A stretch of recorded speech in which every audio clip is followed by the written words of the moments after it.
Welcome to the must-see live stream here on the YouTube Wrestling Community Entertainment. Welcome to this live stream of the review of Monday Night Raw, the December 8th, 2018 episode of Monday Night Raw, hosted by your own, the Club of the Man, 1993.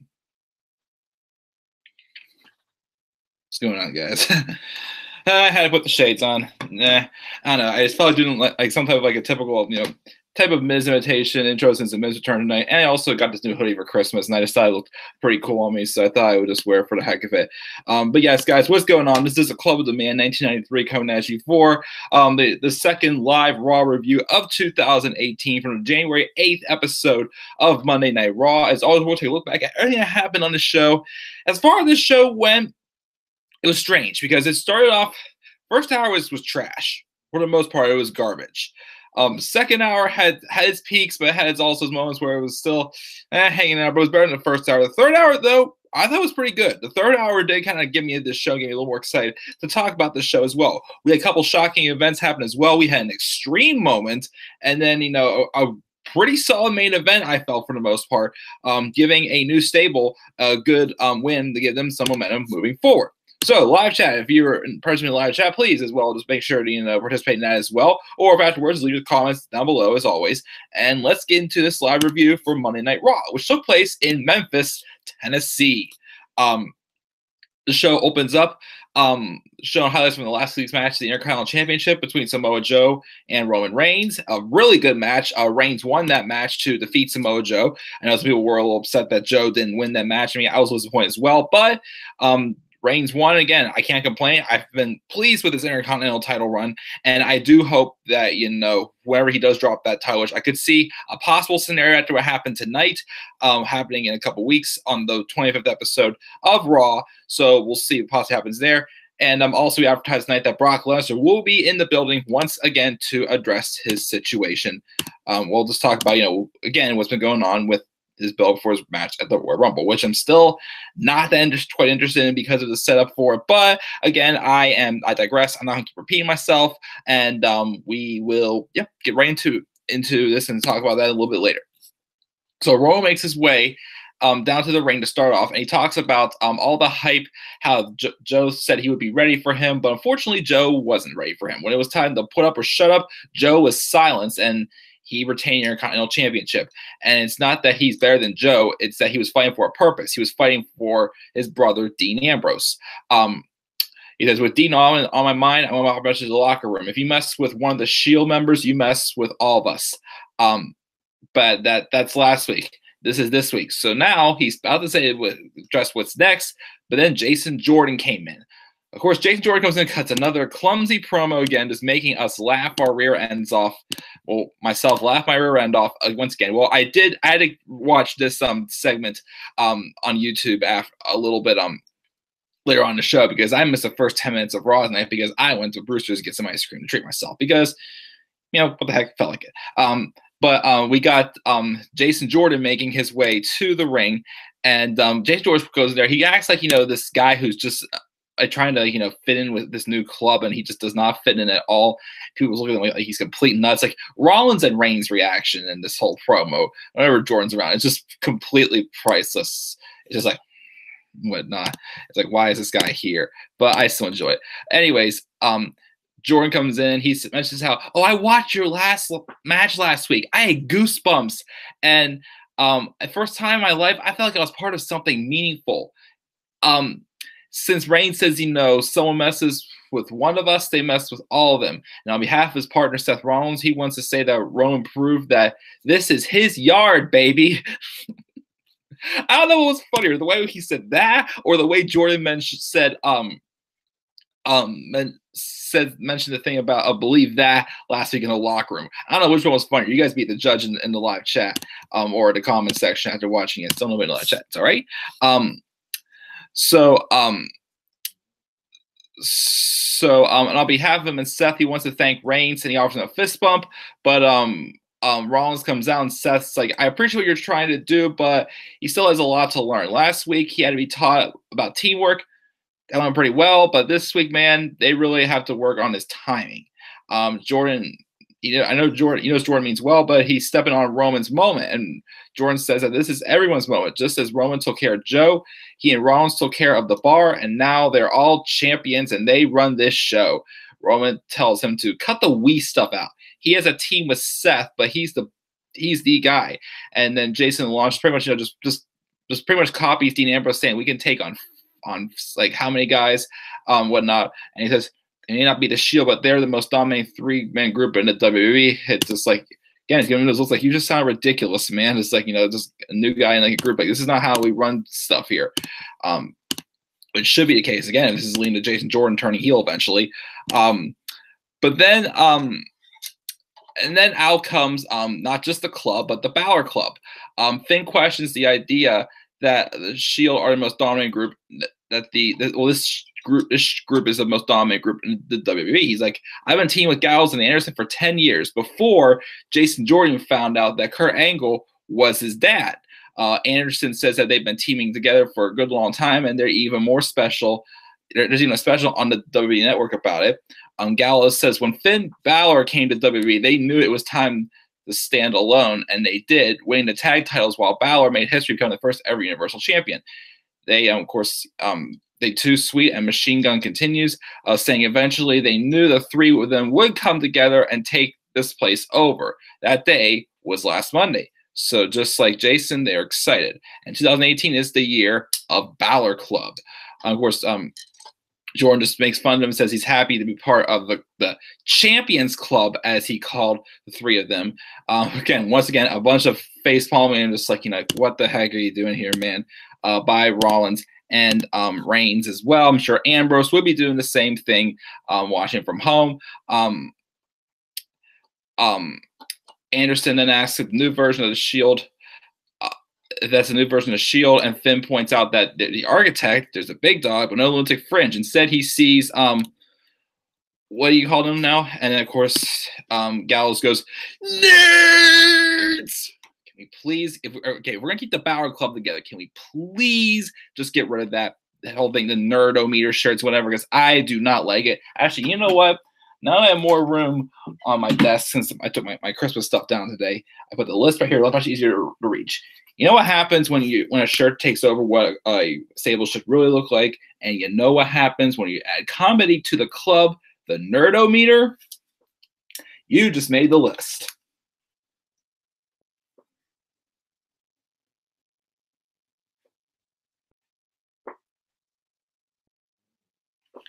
See, the nerdometer made the list. All right, but calls him a nerd, and then of course Jordan goes off, and then he's about to attack Gallows, and then they're each able holding their men back. Angle comes out and says he already has a great show planned, but he thinks he just found his main event, and he says tonight it'll be a 6-man tag match in the main event. It will be Reigns, Rollins, and Jordan taking on the Balor Club in the main event. Main event set. Still don't know if they're going for a face or heel direction for the Balor Club.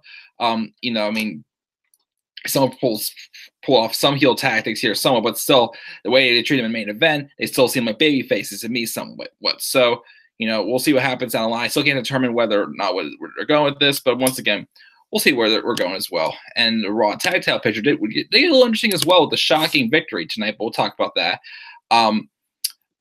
Then we had I'm not going to talk much about this next match. It was 2 members of Absolution, Mandy Rose and Sonya Deville. Probably because Paige is still just taking it easy because of that stinger she suffered at a house show 2 weeks ago. She's all right though. Taking on Bayley and Sasha Banks with Mickie James in the corner for Sasha and Bayley.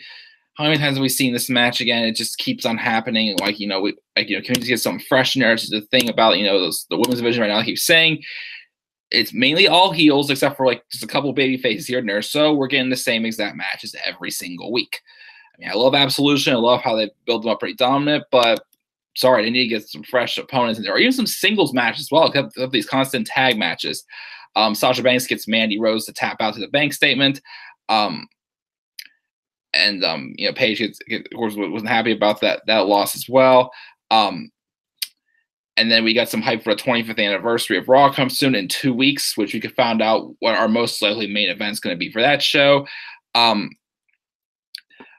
And then the show happened last week with the team of Goldust and Cedric Alexander from last week, which that was very random. And then we have Goldust giving Cedric Alexander a pep talk. And it was just weird. Again, it was just filler time, just giving his pep talk, saying him going out there, whatnot, blah blah. I'm not going to talk about it. Then we had again some revealings more for who's going to be members of the Mixed Match Challenge. The teams announced that The Miz and Asuka will be a team. He has this weird segment backstage with Goldust and Alicia Fox revealed to be tag partners. We have Braun Strowman and Alexa Bliss being tag partners. Nia Jax and Apollo Crews. There's another one. Jimmy Uso or Jey Uso, whichever Uso is married to Naomi. They're tag partners. Rusev and Lana are going to be tag partners. I don't know about you guys. Like, is anybody really interested in this mixed match challenge? I mean, to me, this looks like a bunch of mixed matches we can get on like an episode of Raw or SmackDown. Like, what's going to feel that special about, other than the donations which is for a good cause? But altogether, it's like this doesn't really excite me. There's nothing really fresh. Again, it feels like I can just watch all these matches on Raw or SmackDown. Nothing really too exciting there, but it starts soon as well. I think I can't remember if it was tomorrow night or if it's next Tuesday night, 10 o'clock for half an hour following SmackDown. And then of course we 205 Live for the 10:30. Don't care, not gonna be watching that either. But I don't know, maybe I'll check out the Mixed Match Challenge, see what it goes. But then we hear woken Matt Hardy's laughter coming out to his new music, which looks pretty darn good. And then he would then announce his entrance into the Royal Rumble match. So awesome. And then we would have a match between Matt Hardy and Curt Hawkins, which he would, of course, delete Curt Hawkins, of course, giving him, I think it's 152nd loss since returning to WWE now. So he's 0-152. They have a t-shirt now, apparently, for Curt Hawkins' losing streak. Wow, they may want to buy that. I'm not buying it as well. So he beats Curt Hawkins. And then afterwards, Bray Wyatt vignette hits. And then as we come in for Black, him and Hardy just stare down at each other, and they just start laughing in each other's faces. So it was a little bit strange, but Wyatt eventually just back off. So there's the mind game setting in there more as well, playing in. And Robbie, brother Ruggiero, you knew I'd come. What's up, man? Spelled my last name correct, actually, too. Not too many people usually spell my last name correctly that often at all. Welcome to the stream, Robbie. But yeah, just loud back and forth. So I don't know what's really just if it's just mind games playing, or if what if Bray Wyatt and woken Matt Hardy somehow team up. Whatever we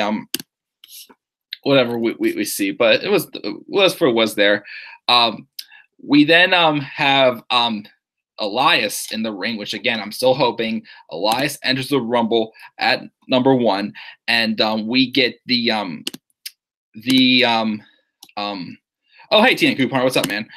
We get the Elias entering the Rumble first. Once again, as I mentioned last week on my stream, saying who wants to rumble with Elias? Plays a little song to start us off. Probably says some crappy stuff about Philly as well, which I wouldn't mind hearing as well. Just kidding. Any Philly fans out there, I respect you all, unless you're a complete jerk. I respect you all out there. But yeah, so we got that. Imagine a Bray Wyatt, woken Matt Hardy, unholy alliance. Yeah, I mean, I might kind of hope we see it also. It could lead to at least a Bray Wyatt face turn as well. Put more depth in the tag team division as well, if that happens, Robbie. So Elias plays the guitar, saying it's a very special occasion, singing about Elvis's birthday, which happy birthday, Elvis, rest in peace, buddy. I was going to do an Elvis impersonation, but I can't think of a good Elvis song off the top of my head now. Well, I was just using the song "I Can't Help Falling in Love with You" for the wedding I was editing today. So I'll do that here.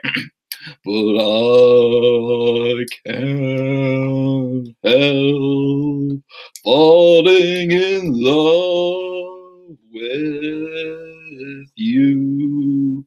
Thank you very much, ladies and gentlemen. You're a very good audience. It was all right in impersonation, not the best, but all right. Can you imagine Elias and Bray singing together in the Rumble? Bray Wyatt and the Hardys equals the Woken family. not too bad of an idea as well. This is also probably, I'd say, where Raw woke up also too.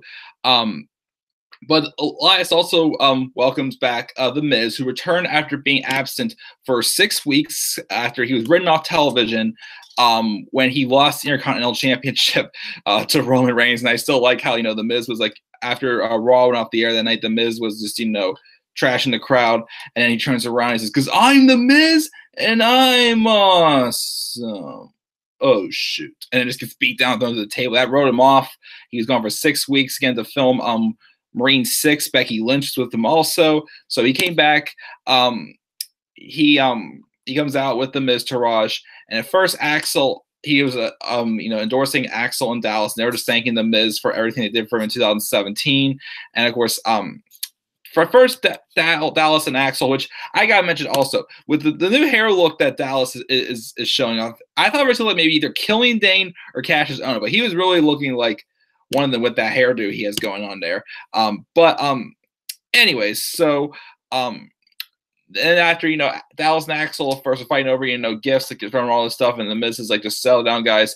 He sits down and talks about how 2017 was an incredible year for him, but he has a lot more planned in 2018. He held the Intercontinental title for 200 days and turned everything he touched to gold, becoming Rolling Stone's Superstar of the Year in the process. But don't think he forgot about the Shield ambushing him the last time he was here, and he again showed the replay of what happened. He mentioned that it was indignity, unbefitting of someone who's done as much with WWE as he has, and he's only allowed Roman Reigns to borrow the IC title because he wanted the title represented while he was off filming a movie. He wanted it to be bigger than him in his absence, but the title, that's just my parents watching college football downstairs, excuse that. But the title doesn't make the champion makes the title, and Daddy's home, so he wants that title back. Not only is he's going to be celebrating the birth of his daughter in 2018, but he's going to become the longest reigning single greatest Intercontinental Champion of all time. When children grow up, they're going to think of him like they thought of Shawn Michaels and Bret the Hitman Hart. But for those kids, he'll be the only one. So he hopes Roman Reigns enjoyed his time in the spotlight because it's all coming to an end. He's back and he's coming for the Intercontinental Championship, and you can believe that. So, continuity there. The Miz, wants his rematch to get the Intercontinental Championship back, which I will talk about also what I think is probably going to happen as backstage. Well, before we get there, first we had the Balor Club backstage reminiscing about their past. He says, yeah, it's nice about making it's nice about making new memories. Anderson talks about from the back with Tama, Phil, and so on. And they say they're interested and they'll be throwing it down with Roman. Seth Balor says he sees the situation is different, but the principles are the same. And Gallows says something that leads to Anderson bringing up his hot Asian wife. It was just whatever, but whatever, just them reminiscing. And then they say 2018 is the year of the Balor Club, and they too sweet it. So then next up, we're going to have the Cruiserweight Championship match. Enzo makes his entrance, and he does his usual thing. Because last week, a doctor told him he can't compete, and he spent New Year's Day in the hospital with some chicken soup and soda from Nia Jax. He sat there, and he watched Raw and saw the Zo Train competing against, wait, who? Cedric Alexander and Goldust? But it hit him. A moment of clarity. And Cedric was teaming with Goldust because that's the closest he got to gold. And he pledged that at the end of 2018 that it would be the same way it started, him as a Cruiserweight champion, and he calls Cedric Alexander soft, as usual. And then we get into the match. It was Cedric Alexander taking on Enzo Amore for the Cruiserweight Championship. The match, again, was not too bad. It was mainly just, Enzo just trying to avoid Alexander as much he can, just pulling off heel tactics because, he knows he probably can't beat Cedric. But the interesting part in the match came towards the end, wherever Alexander did throw a kick to the side of Amore's head, and he was busted wide open. He was bleeding. But, of course, Vince would be like, don't say blood. Don't say blood. It's acidic liquid. It's acidic liquid. So he was bleeding. And then Alexander knocks Amore off of the apron, and then Amore lands awkwardly on his ankle. So I did even see it. It did look kind of painful as well. So Enzo probably could have maybe gotten a little beat up there. Unfortunately, Enzo though took the count out victory. So Alexander probably knows he's probably getting another title opportunity down the line, probably at the Royal Rumble on the pre-show. hopefully that will happen. And then after we'll see Cedric Alexander win the Cruiserweight Championship. Maybe he'll get his rematch at Elimination Chamber or whatnot. But then I'm hoping the match we see at WrestleMania 34 for the Cruiserweight Championship, Cedric Alexander versus a heel Hideo Itami. I mean, it still seems like from what I've heard, they're still having him on 205 Live use his whole respect me thing. So literally just heating him up now, but I think that they will eventually go from this being a heel, which is why I'm not going to do my turn alert on him turning a babyface. I think they're just heating him up for him to eventually, fully, be established as a heel wrestler in the Cruiserweight division as well. So I hope we see that match at WrestleMania 34. Probably be on the pre-show though, but it should still be a pretty darn good match. I would watch it on the pre-show just to see that match. But Cedric Alexander wins. Backstage at the commercial, we go to the trainer's room where they tell Enzo's going to need X-rays and maybe an MRI. Nia comes up in a check on him, claims he's okay, and he thanks her, and she walks away, and he goes back to feeling bad for himself and starts crying. Whatever. Then we have Curt Angle on the phone with a big star for the Women's Royal Rumble, pretty much saying how they're going to be it's pretty much he said there is going to be some surprises we probably expected in this Women's Royal Rumble match. So again, who could it be? Now, I went out with some friends on Saturday night to go to Buffalo Wild Wings for some dinner, which I had some crispy, tangy, honey barbecue and Parmesan garlic flavor. It was pretty darn good. I enjoyed it. But my one friend told me he heard rumors that apparently that Trish Stratus and Tori Wilson do not want to be in this. Apparently they are more focused on their yoga instructing career right now. So if that's the case, good for them. But disappointed they won't be in the match as well. But some couple big stars are definitely going to be appearing in this Royal Rumble match, and as well as hopefully some stars from NXT. Why still be doing Enzo and Nia Jax love story at this point? I have no idea. TN Couponer, do you think Caitlyn will be in the Rumble? Interesting choice. I think she's a good possibility as well. I'd like to see that happen. Caitlyn returning to be in the Rumble. I haven't seen her since beginning of 2014, I believe it was, because she did feud with one time I remember thinking of Caitlyn was when she feuded with AJ Lee for the Divas Championship back in 2013. But yeah, that's highly possible. I think it could happen. But then after while he's on the phone, we have the bar roll up. Sheamus then mentions how hey, Curt, you promised us a contractual rematch this week, but now they put Jordan in a tag match. Can you smell favoritism? Angle says it smells like opportunity, and they'll have their chance to reclaim their titles at the Royal Rumble. So the Rumble match for now is set to be just a tag match between Jordan Rollins and The Bar for the Raw tag titles at the Rumble. Actually, it's going to be on a pre-show or the main show. But Sheamus tells them they should just said that. That's great news. But what about tonight? They're here in their finest and with nobody to fight. Angle says, go to the ring right now and I'll get you guys a match. And then of course they're like, all right, sure. So they go out and then he turns around and there's the Miz. And Curt asks, what can you do for you? And Miz says, he says, don't you know who I am? And just starts just bragging about himself and whatnot. But he just pretty much mentions how he wants his rematch for the Intercontinental Championship, but not just any rematch. He wants the match at the 25th anniversary of Raw. So Curt says it's not a bad idea. He makes the match official. Of course, Miz pats Angle on the shoulder and he tells him, don't touch me. And of course the Miz would then leave, and that will most likely probably be our main event of Raw 25 in 2 weeks, which that night I will be having some friends over to watch it, and then afterwards I will not be doing a live review on this channel, but I'll be taking part in a live review with my good friend Daniel Gaiza. We'll do a live review from my house that night over his channel and talk about the 20th anniversary of Raw, which a lot of good names already mentioned to be showing up for that night. I cannot wait. We may even crack open some Labatt's and toast whenever Stone Cold makes his entrance as well. But that's probably maybe our main event for the Raw 25. And then they showed the thing with Miz and Asuka, finding out they're going to be partners with the Mixed Match Challenge.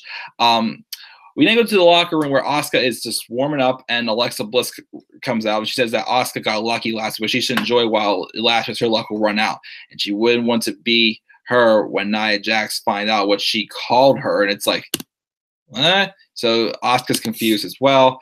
And then we had this next match. The Bar make their entrance to the ring. Now, who are going to be the tag team opponents for the Bar tonight that Kurt Angle was going to pick? I was thinking maybe we get the Revival. I thought also maybe we get AOP making their main roster debut. I'm like, who could this be? It was Titus Worldwide, Apollo Crews, and Titus O'Neil. I'm like, okay. Like the reaction that Cesaro and Sheamus, they had to like, all right, like this is your best competition you throw out there. So they had the match. The match wasn't too bad. They really had. I mean, it was nothing really spectacular. But the surprise was towards the end of the match, they were setting up for a slam, but Sheamus ran into interference and he got clobbered with a knee. Apollo Crews did a back body drop and on Cesaro to the floor, and he moonsaults him away from a bro kick. And then Titus takes advantage of the distraction, and he rolls up, and the surprise victory, Titus Worldwide defeated the Bar, the #1 contenders for the tag team championships. So I'm like, huh. So like, if they're going to actually give like, Titus Worldwide an actual tag team push, like, sure. I mean, if he's going to actually give Apollo Crews direction, I'm still surprised they didn't make this a heel faction. I don't know why. They were teasing Apollo Crews turning heel, but then all of a sudden they decided to turn Titus O'Neil babyface and have Akira Tozawa part of Titus Worldwide. Is Akira Tozawa still part of Titus Worldwide? Because I never see him around anymore. It was just the case when he was feuding with Neville. So it does not look like we're going to see Akira Tozawa. But Titus Worldwide wins the match. So if that's the case, are they going to try to make the Raw tag title match at the Royal Rumble more than just Jason Jordan and Seth Rollins against the Bar? Well, I'd say you could add in Titus Worldwide, and if you want to make it a Fatal 4, I'd say either add in the Revival, or since they're heating up the Balor Club, even put Gallows and Anderson in there as well. Maybe if you're gonna heat them up, book them properly, since they're being heated up and they had a good main event tonight. But so yeah, interesting, shocking win. But I'm like, I'll take it and see where it goes. And then of course, for like the 5th time tonight, we were showing what happened last week, the ending of last week's episode of Raw, which sucked. This whole little mini beatdown between Kane and Brock Lesnar just sucked. It made no sense. It was weak. Doesn't have me excited at all for this main event as well. But I did enjoy what we got tonight, though, like after the promo that they cut. So we had Brock Lesnar and Paul Heyman making their way in there. Heyman just introduces himself before saying Memphis should appreciate what he has to say. There's a credo in this industry that's called old school, and he said he and his client have a lot of respect for it, but they've never let it blind them to the fact that there is a progressive industry always in need of new styles and new presentation to market the product to both the core audience and the general public. But you'll have to forgive him tonight for being a bit of a hypocrite, because they've gotten away from something old school that's taken away from the tenure of the Universal Champion.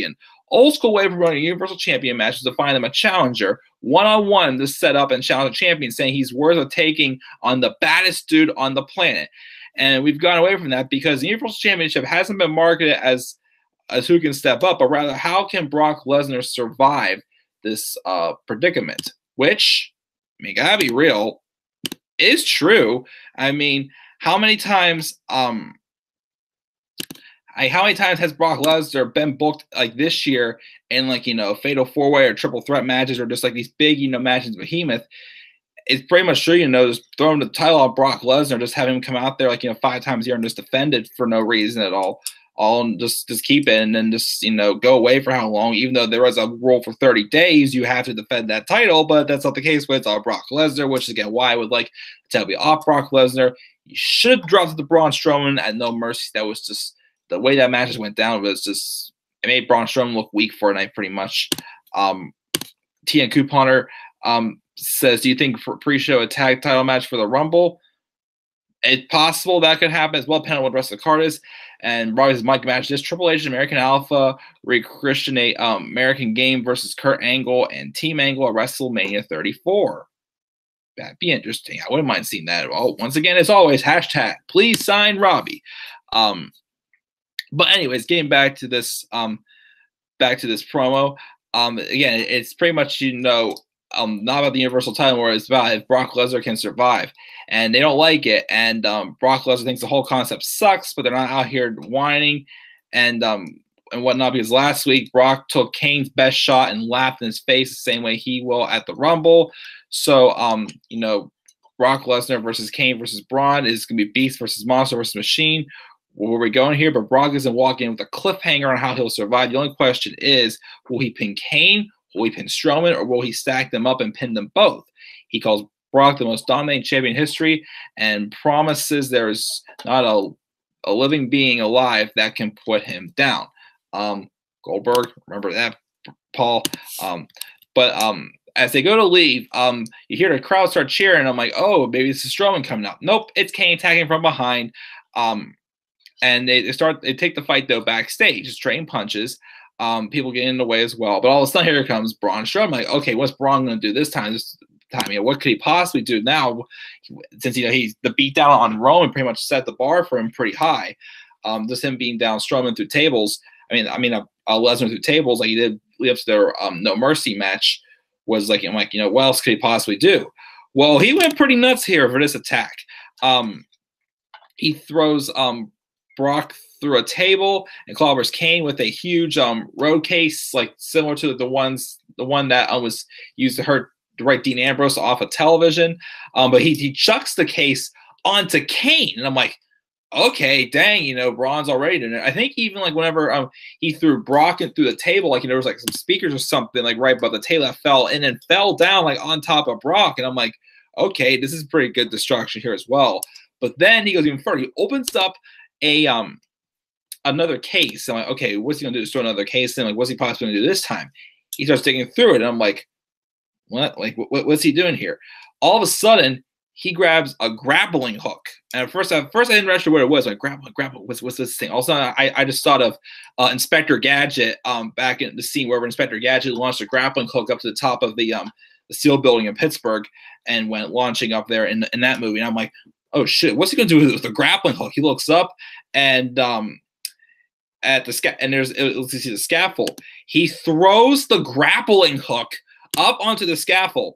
It wraps around there, and Braun pulls it down, and it comes crashing down on top of Kane and Brock Lesnar. Like, I literally am like, what the hell? I'm like this man is not human. But I love it. It's like in this way, like, you don't know what Braun is going to come up with next. He already like flipped over an ambulance. Now he's like tearing down the set pretty much. Like, you talk about getting extreme. Braun Strowman knows how to get extreme. Pulling down that whole set on top of Kane and Brock Lesnar to make a bold statement, just to make him look as strong as ever. Now they'll probably make him look weak in this match against Brock Lesnar, unless they decide to pull the trigger and put the title on Braun Strowman, which would be awesome, but I have a bad feeling they're not going to do that. Tia Cooper says the Rumble. What if Strowman loses the title match but wins the Rumble? I don't know. I can see it happening, but I don't know. I feel like he's not one of the biggest favorites to win right now, but I wouldn't mind seeing that happen at all. But yeah, so he pretty much buried both men alive, and then we came back from commercial. We had to see the replay again of him pulling down the scaffold, and on top of Kane and Lesnar. Like, Kane got up and walked away on his own, but then the EMTs took Brock in an ambulance and took him away. You hear Brock saying, Paul, don't let them take me away. And he's like, I'm coming, Brock. But like, when was the last time we actually saw Brock Lesnar being taken away in an ambulance? It's going to pretty much fuel Brock up even more. He's taken away, and then Kane just walks away slowly. But man, Brock Lesnar and that grapple pulling down that scaffold again. When you think you see it all, like, what in God's name can Braun Strowman possibly do now that he's having to pull he's pulling down a big scaffold on top of two big men?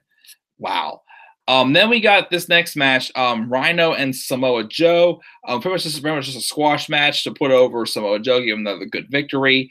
Getting Rhino to tap out to the Kina clutch. Now, this interview was interesting, though.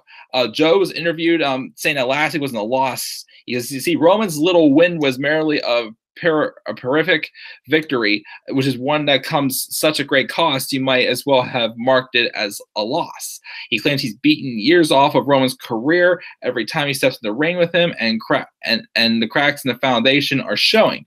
But when it comes to tumbling down, Joe will be there to finish the job. But until then, he'll pursue more worthy things. And he announced his entrance in the Royal Rumble.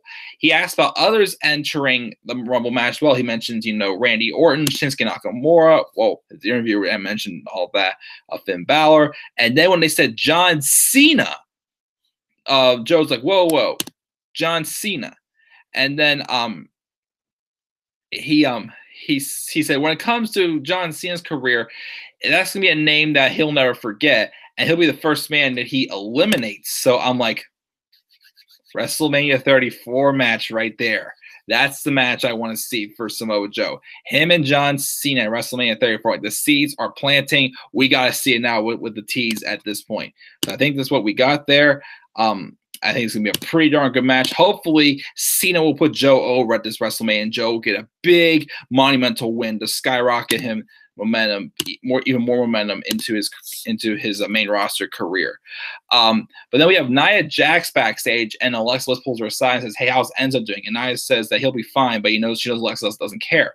Alexa says, that she does, and puts Nia over as her best friend, and she can do anything, but she's covering up, saying, she feels that Enzo is holding her back. And Nia says, if anything, Enzo inspired her to be a champion like he is. Kind of laughs a little bit when she said that. And then she also knows she's going to be entering the Royal Rumble as a result.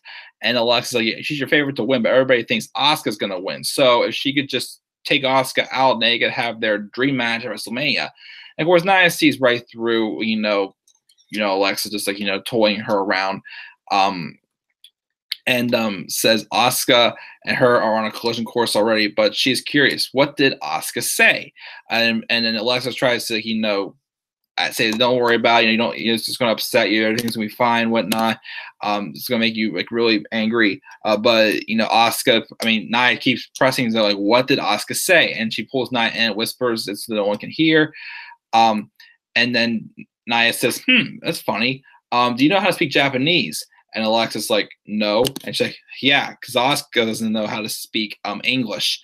So pretty much fools that, Alexa's trying to, play around, just fire up Nia so she can get Asuka out of there because, Asuka won in a non-title match last week, despite the fact that it should lead to Asuka gaining a championship opportunity, but it's not. She's supposed to win the Royal Rumble to get that contendership anyways for WrestleMania, so whatever.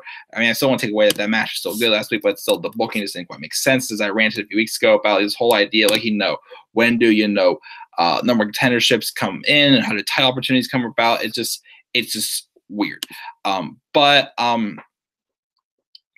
yeah, so we got that, and then we had Asuka making her entrance to the match, but Nia comes out of nowhere and attacks her from behind, his electric chair on her, and a somersault senton, and it leaves Asuka in the match in pain. There was some other random girl who ran up the ramp in the background. I noticed, but I don't know who the heck that person was. But except for next week, it was going to be Asuka versus Nia Jax. I don't think these two have faced each other since their match at NXT TakeOver The End back in 2016. I think it was the only time they ever faced off in NXT. So before we get to our main event, they announced also that there was a fan vote for who Bayley's parts will be in the mixed match challenge. These are going to be Samoa Joe, Elias, or Jason Jordan. I didn't really cast a vote because I don't know who to pick because I don't really care that much for this mixed match challenge and the result. So we got to our main event. It was the Balor Club taking on Roman Reigns, Seth Rollins, and Jason Jordan. For the most part, a pretty solid match. And I did like what this match did for the Balor Club as well, putting them over pretty strong. Again, get rid of the whole nerd factor as well. That's why at the beginning of this review, I put the nerdometer on the list of Jericho. But the match was, again, pretty good. Solid teamwork going there by both teams for the most part. I noticed after a while that Jason Jordan was being tagged into the match. Just once again, acting like this little kid who's trying to fit in with, fit in with like his new buddies and whatnot. And they're looking at him like he's crazy, which is working very well. Again, if this is leading to Jason Jordan's heel turn, just keep making him look ridiculous because that's what the reaction that they want to get out of the crowd.